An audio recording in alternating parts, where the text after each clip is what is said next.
Yes. Okay. I believe we're live. Let me just see if I can just public real fast. We're I've live never here made, on. I've never used StreamYard before. Is it good? It's what I've been doing all these interviews on. So I StreamYard advertisement, but yeah, it's what I've been doing all these interviews on, and I've been really, really happy with it. I've been really I'd never heard of it before. The very first interview I did, my friend Chris Susi, that I know from Savannah, Georgia, Mm. Shout out used Savannah, this. GA. Yeah. He was like, use this. So I was like, okay, I guess I will. And it's been just excellent because it puts you live right away. So yeah, we're live now on the Savage Brushstroke. I'm Ralf AKA Precious Gorgeous, and we're here with you probably actor, improviser, comedian, teacher, content creator, writer, Micah Sherman. I probably missed some things. Multi-hyphenate. Yeah. Multi hyphenate producer. You produce what is it? Old school sketch show. You're creator of the show I as well, created right? it. Yeah. Yeah. I'm an executive producer, but I created Wow, it. Jane wow. and Sean have really taken that off. Jerry Amica too. He really was instrumental in Oh yes, helping that man, take Jeremy. off. Yeah. Jerry, I Mm, think Jerry's down in Houston or Dallas now. I don't remember. Houston, I yeah, think. yeah. I'm in it, man. Last time I saw him, I think it was like randomly. I saw him on a train, maybe like 3 years ago. He's a Wow. dad now. Yeah. Wow. His life is wild. Life is Um, wild. and life is wild. That's been part of this too. I haven't really gotten to talk. No, I got to talk to my friend Chris Susi in Savannah. So that's been part of this too. Is like reconnecting with friends that I who are even out of New York going on to do different things. Like Ward on. I'm trying to get all kinds of different people on, like reconnect with people who are remote and people who are right in New York that I just want to sit down and talk with. Yeah, Um, I had a chance to reconnect with a friend of mine today from 15 years ago. We were on we were on a house team at IO together in Chicago. wow, Yeah, we like caught up for wow. like an hour. We talked about it was just great. It's just so nice to do this. By the way, we should do an improv set next week.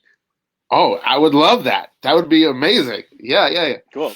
Wow. Well, I haven't even thought of doing that over this program, but yeah. It's been so fun, man.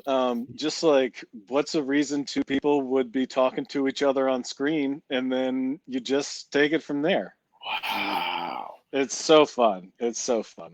Yeah, man, this is such a an interesting time to see how the improv scene of all the scenes, but particularly the improv scene has like mobilized around this time and worked hard to keep it alive. And it speaks to this thing I'm always thinking about, which is like, some especially around the pit, which is like, a very interesting because I feel like people leave there and find success or find success from that place, but The People's it's Improv Theater in Manhattan. yeah, yes, but like it's not like I feel like the Magnet and the UCB are more like places where like we'll get you a job, we'll get you hired, we're blah blah, and the but all these places share this in common, which is like you go back and you go back. I've been around the pit for like more than a decade, and it's like you see these. Some people have seen them the entire time. Some people have seen long spans of time, and like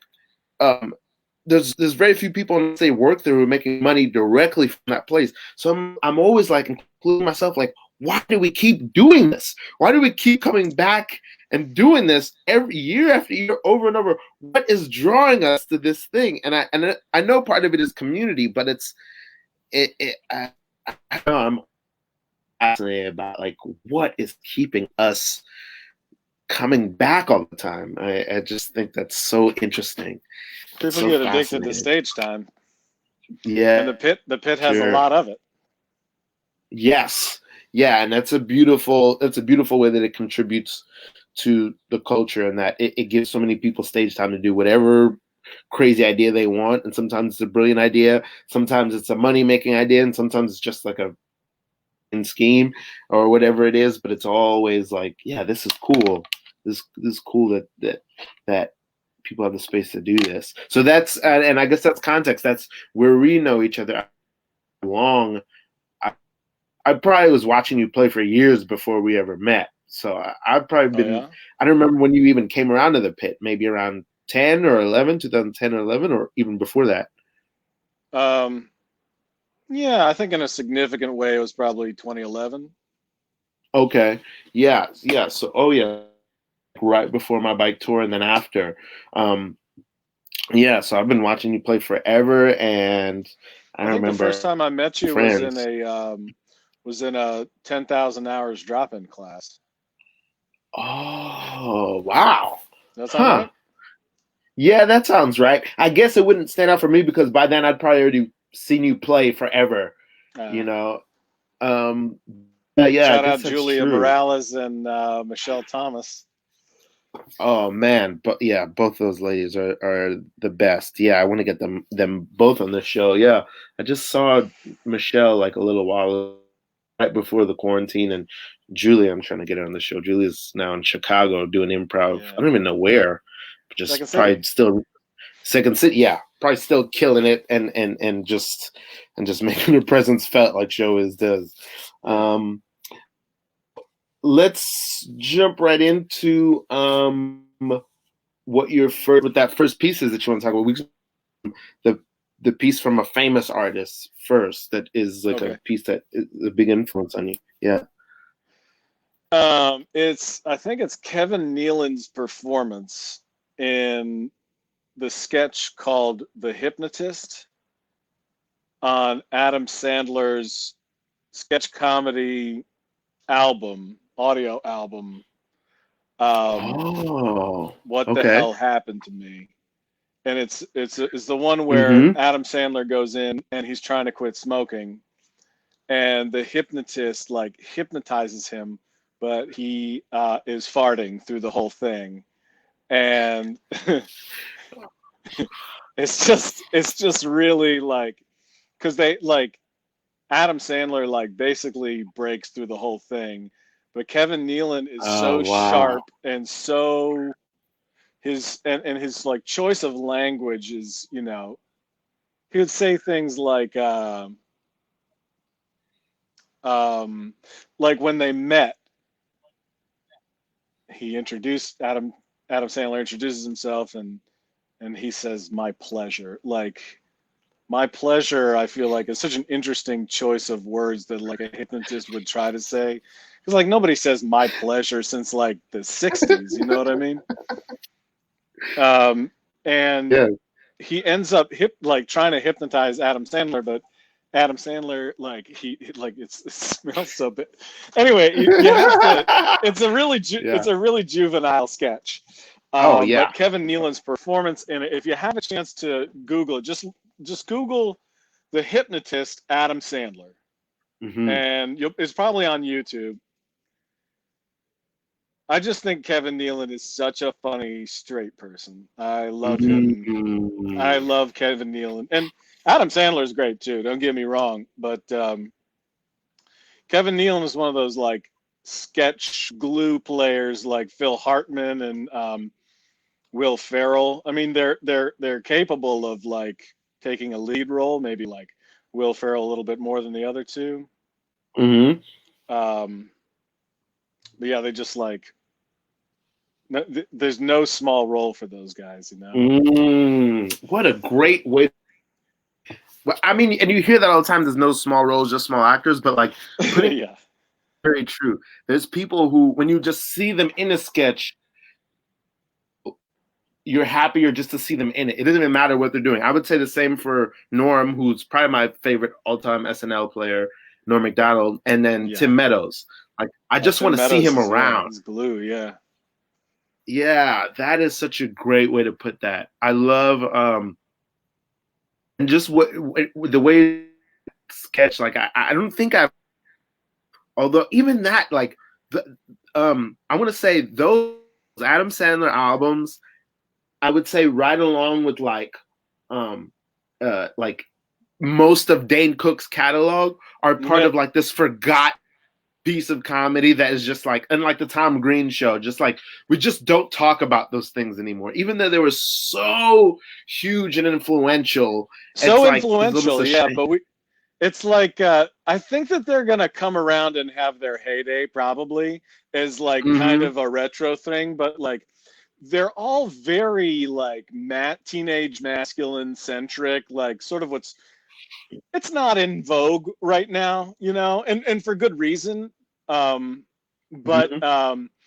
I think we'll come back around to stuff like that and be like, that was actually pretty classic. That was good. Yeah. Mr. Show, kind of the same way. I mean, they've always Yeah. been great, but now I think a lot of people aren't watching Mr. Show, and I think they will in like 10 or 15 years.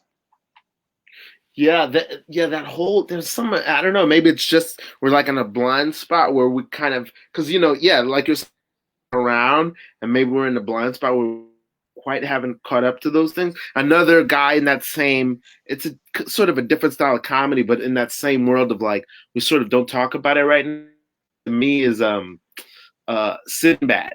Is like Sinbad was so big for a moment, and it's like we're not talking about him right now. And I'm like, Like, we're ah, ashamed of Sinbad. Come on, man. Sinbad, he's a exactly. classic, man. I will say I'm guilty of that. The moment where I was like, I thought I'd outgrown Sinbad when he was, and really when I go back and look, I'm like, Sinbad has always been the greatest. Oh, the greatest. You seen his performance in Madison Square Garden? I'm not sure. Is that one of his specials? Yeah, it's in the smaller venue at Madison Square Garden where they do boxing sometimes. Okay. Which special is that? Because I I think I've forgot what seen it's all of called. his specials. I Okay. forgot what it's called. He yeah, He's nice. he's just a great yeah, I love Sinbad. I feel like There's I think what mhm. I was gonna say I feel like Sid the Entertainer is taking all his roles on television right now, and I want to see a show with the both of Oh, them in it. I would love to see that. Yeah, they're two. Cedric somehow has been able to hold on longer. I don't know what Sinbad did. Maybe because his flame was so bright in the mid '90s. Like, It was I mean, bright. he was everywhere. Yeah. I mean, different strokes. He did a movie with Schwarzenegger. He did a movie with Phil Hartman. He did he did that movie with the kid from what's the Tim Allen show? Home Improvement. He did a movie with that kid. Jonathan He Taylor just had Thomas.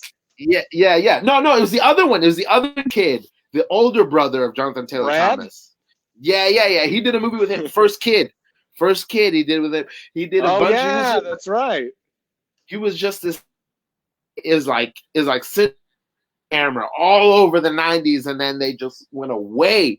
Well, And I it's hope just he a put some shame. money away because he really cashed in the '90s, and I feel like we're due for like I have something that I really want to cast him in, but Wow.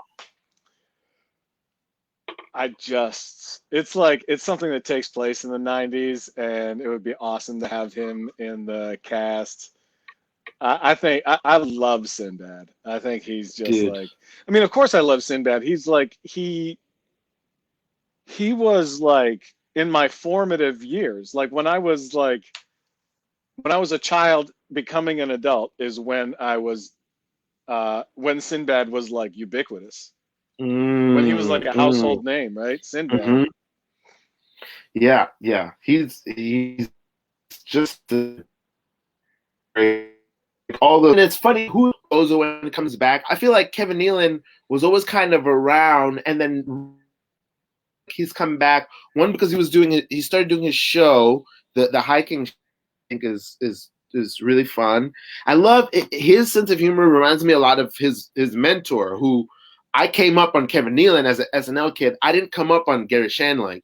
Like Gary Shandling is somebody I discovered very late, but I see that same thing in them, which is like they're only going to do the joke that comes from like the center of them. They're not going to do the joke that's obvious or the joke that's easy. They're going to do like I guess the most germane and true joke, and they both have a sense of humor that is so them and inimitable. Like Kevin Nealon's style is just his style. Like and he just has this. I don't know how Lauren did it, especially in the '90s. He just picked these people who are just they're just weird in just the right way that you'll never forget them. You know, um, I don't know how he did it. Like and Nealon is right in there. Yeah, he's so terrific. And it's funny that you bring him up because to me, I feel like you and I would say of people I know also my friend Sean Wickens, who I'm sure you know, uh, are both people who play I think from a very zen. You play from a very unshakable, immovable. Like you can be affected in a scene, but you're always rooted in like this scene's gonna work out. You know what I mean? And you Oh play from yeah, such a you gotta be. grounded. Yeah. You really embody that, and that's what I feel about that whole. I think everybody who kind of wears that kind of Zen badge, which is definitely a Shanling and a Nealon, where I just feel like they're just rooted in like I will find the thread in here. It is there and it can be found, and there's no reason to panic.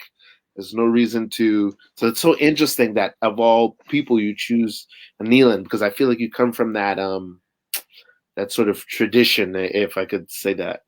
Oh, thanks, man. Yeah, well, yeah, his I mean his stuff on SNL. I watched him in Weeds too. I think yeah, I like his I just like him. I think Yeah. he's just like he's someone for me to personally look up to. I think he's just one of the best. Wow. Um, that's and it makes me want to go into the. But what you're saying reminds me of I don't know if you know Lloyd Banks. I know before, um, but Lloyd Banks of G Unit, and I think he said that he grew up loving I think Rakim Mm. because Rakim showed him because he grew up I think and maybe Nas he was talking about too, but he grew up wanting to rap and he thought rapping was about like being like Busta Rhymes. Was that the real life or Biggie, where it's like a big personality or Tupac? He thought that was what rapping was, and but Rakim showed him that he's like, no, I could just be. I want to stay in this pocket and be myself, Mm-hmm. and just be kind of subtle and small and make very distinct moves, but small, not to be big and overt. And Yeah. it when he said that, it really struck me like how much not everyone can be everybody's favorite. Everybody has a particular thing that they gravitate toward and a different person to be their role model. So somebody that I could think, oh, I don't get why people would like this. Somebody else is like, that's exactly what I see myself as. And this person gives me permission to be myself. Yeah, yeah, yeah. Yeah. Um, Standing on the shoulders of giants. yes. What is the piece from a peer that you want to talk about? Well, I don't know if I can call them peers because I looked up to them as well. Mm-hmm. But when I was in Chicago, there's a group called Foursquare. It was a four-person improv group that performed on Sunday nights at IO on the north end of Chicago, and it was Dan Backadall, who I believe was in Veep. Okay. John Lutz, who was a writer for SNL and was a character on 30 Rock. Um, Rob Janis, who I don't know what he's up to nowadays, and That name but sounds familiar. Peter Gross, who is he's the guy in all the Sonic commercials with TJ Yes. Jagodowski, Mm-hmm. and Yeah, yeah, yeah. he's also Mike Pence on the President Show. Um, Ah, yes. but they were always so funny to me. They were really good.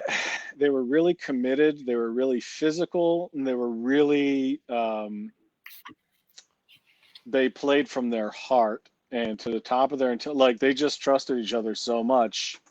But they used to do a lot of transitional edits that required heavy mirroring and not knowing where they were going with something, so that a lot of the moves that were made were really, really inspired because they were not planned out. But yeah, Foursquare was some of the funniest live improv. Let me just say improv that I've ever seen, because live improv is the best. Yes, yeah. Is the best. Not much can compare. And when you saw them play for the first time, were you already pretty steeped in improv, or? Whoa, we're back. Whoa, I lost him. Hold on, everybody. I lost Micah. I'm gonna try to get him back.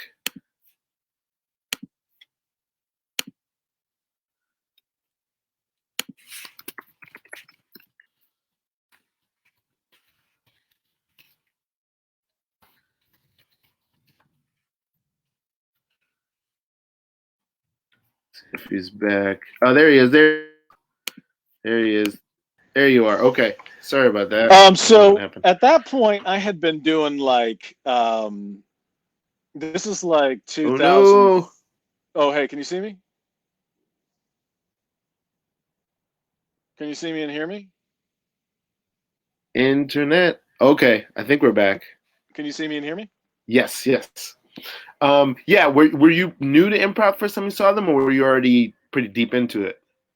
I was new. I had been doing, so I did 3 years of like short form improv in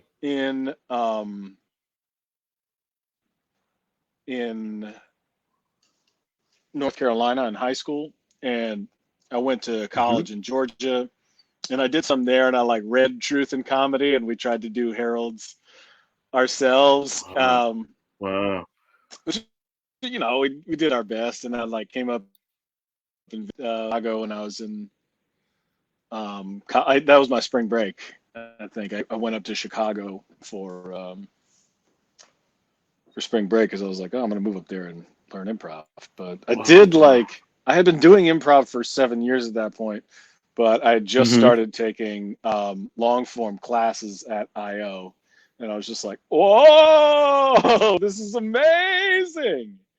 Yeah. First long form show I ever saw was Carl and the Passion at Baldwin's, just like a collection of some of the older, more experienced improvisers at IO. What was the name of the team again? Carl and the Passions. So it was like a teacher, like Noah Gregoropoulos was in it, and Kevin Dorff, who like immediately became my favorite improviser. He's another like Kevin Nealon type player. He did a lot of things. Kevin Dorff, he's great. He did. He would do sketches on Conan and stuff. Anyway, Abby Sher. These are people that I started watching when I like held on such a high pedestal, but just a few years later, when I was like booking my own improv shows in New York, and people that I like had watched were coming through New York, they're always thankful to be able to do the scene or the Baldwin. It was like a real kick to be able to play with them. Oh wow! See, I didn't realize that was sort of part of that shows that you had this place where you were keeping tabs on people coming in from Chicago, and we're like, hey, here's a place you can play. While you're here. Oh, that's brilliant. Yeah, that's similar to like what this is for me. I mean, this is an improv, but this is like an excuse for me to do like nerd out and do art talk with all my favorite, artists. Do you remember? Because I'll tell you, like I can remember by accident I saw like my very first Centralia show. Like Centralia was one of the first long form shows I saw. Like, and I wasn't prepared. song for him. So I just remember that feeling. Do you remember that feeling of like seeing that team Foursquare for the first time? Not even if you remember the show, but just what it was like. Oh yeah, yeah. I mean, it just like the they just blew the ceiling off. Like I was like, oh, anything's possible. Carl and the Passions, and I think TJ and Dave when they were at IO on Wednesdays. These shows were like late Mm. too because they had jobs at like Second City and you know they were performing at night. So these shows would be at like 11 o'clock at night on Wednesday and Sunday. But you know, Carl and the Wow. Passions was a Wednesday at 8, but I think it was. Anyways, love those three groups. Always loved watching those three groups in Chicago. But Foursquare was it for me. I was like, man, this is. And I think they still do it from time to time. They call it Two Square. So Oh, like, you okay. know, Gross and Lutz will play together or back it all, and you know, wherever they can. They usually do it at UCB, I think, Okay. Wait. Oh, in LA. in LA or New York. Oh, wow. Okay. Okay. Um, and what is it? I feel like I spoke a lot for you at the top of this, but what is it from either kind of a piece like that for Nealon and what you followed from Nealon or from Foursquare? What was one thing from either of those groups that you saw and you're like, because I know I felt this way when I saw Centralia for the first time. They would just be wildly physical and so imaginative, and I would be like, my God, I pray that I can do that. Did you ever? Mm. Was there a thing that one specific thing that you saw them do that you're like, I pray that I can do that? And do you feel like you've ever come close to that?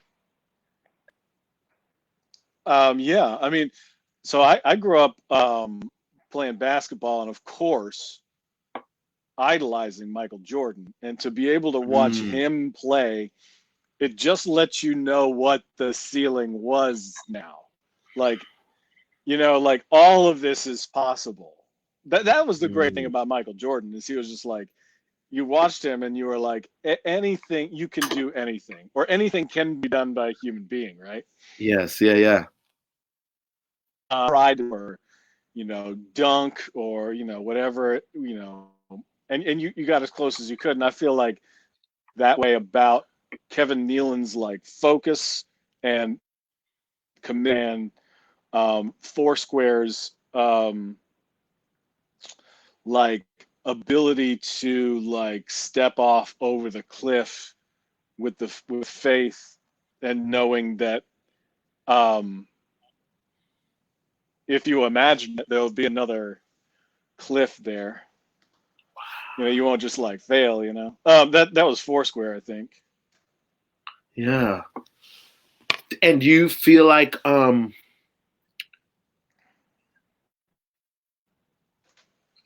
I mean, what I want to ask is, do you feel like you've approached that? And I think the answer is probably yes, or that you've come close. I feel like there's something deeper than that. Well, I feel like I have to an extent with improv. I feel like a master.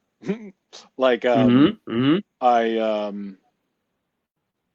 I just have thought a lot about it, and I like it a lot, and I like doing it, and I do it for I just have to do it, and I've done it for at least 10,000 hours, and I love it. There's other things that I want to master, like you know, like creating a television show, or you know, I look to other television shows for inspiration that I feel like have come mastering it, and I want to be like that, you know. So Hmm. I think there's always something to like, you know, when I felt like like I was done with basketball, I was like I looked somewhere else, and you know now I've looked at improv for the past 2 decades, and now I feel like I want to build upon that, you know. So I look at Bob Odenkirk and David Cross and their and Mr. Show and how that came to be, and shows like Arrested Development or you know, The Wire, um, Mm. Breaking Bad. You know, there's just like shows that are like, you know, you're just kind of like, those are perfect shows, and you just want to like see how they did it. And I like organizing. I like organizing stuff and the most out of people, like comedy or um, coaching, improvisation. So It I want really feels to to me make some like, TV shows. yeah, it really feels like to me. Ah, that's so interesting. How the two things you've talked about. I mean, I, you brought. I asked you to bring some stuff, and those two things were comedy. But then you also brought in that you're hugely influenced by basketball. Like this is a big sector of your life, and so now you've gone from watching and being like, I wanted to play, and you played, and then the same thing happened in improv. You watch and like, I want to play, then you played, and you went to the point where you achieved like, you know, you kind of you reached the zenith, and you reached like, okay, I've achieved mastery. Not that I'm, you know, you can always grow, but mastery is a very specific point, and I understand that, where you're like, I'm as good as anybody alive. I could play with the best, whoever's alive. That's great. I could play with them. Sure. Lost in the woods, right? And so Right. then you go, it's such a beautiful arc. And then now it's interesting to see the arc of that, because now you've gone from like, okay, you've played out what you think your career is, and now you can go, now I'm going to start my coaching career. Now I'm going to start to coach others through sort of whatever it is that I made. And do you have um, I don't know how to put that, because that's something that you always look at a coach as like all knowing. You know, they're wise, they're sage, they're Greg Popovich and what's the Michael Jordan's coach, Phil Jackson. Phil Jackson. Like, yeah, these sage, wise. Are you anticipating that arc being the same? How what is the preparation for that the same as doing, because now you're mentoring other people? What does that role feel like? Because that feels like something I haven't even um, thought about addressing it. I still feel like I'm a player trying to work my way up through the ranks. Like, what is the preparation now to be a coach? Or now that you're in it, how are you girding yourself to make sure that you can go as far as you want in there? I think I wanted to do it a lot. There was a time past that's a lot of what I did. And there was a little bit of money to be made in it, which helped. But I wanted to Mm-hmm. um, have as much of a positive influence on people while I could. Um, and so that's, you know, that's that. And I still do. I think though, like there's always like an exciting thing where like the the bell curve of learning something, you know, you're like you learn a lot, and now like things plateau after a while, and you only make incremental progress. So where I'm at, and keep getting I better at don't just mean coaching, but coaching, but I yeah, I don't just mean improv coaching. I mean, like, even I'm referring to like directing things and creating shows as coaching. mm-hmm. Really, it seems to me that that's what that job is that you create something, but really, if you're creating your of other artists to help you realize a vision, so Yeah, you're usually going to be hiring, and not always, you know, you're going to hire people from all strata, but you're usually going to be hiring like young performers and young technicians and stuff to help you achieve something. So that's what I mean. I feel like, you know, you're someone who's spent a lot of time in the trenches of like learning comedy, learning acting, doing it, creating. Now you're like, all right, now I have something I want to create. I want to lead other people to that end. yeah. I do like that. I do like that aspect of it. I do like the aspect of like getting the most out of um, people, because I like when people do that to me too. Mm. So thanks Yeah. for getting me up into the attic and to have me on your art show. Thank you for coming on. Yeah. I really appreciate you coming on. And let's try to do that improv scene next week. And also, I want Yes. to encourage Yeah. people to check out the Bob Ross Challenge, which you do with Stetson. Is that his name? Yeah, Mark Stetson. And it comes out every Friday on Mashable, Mashable.com. Like we recorded a bunch of them before quarantining, so they're going to be coming out through the summer. So Whoa. that's great. Yeah, and that's Okay. another thing that I love having people on camera like we did for yours.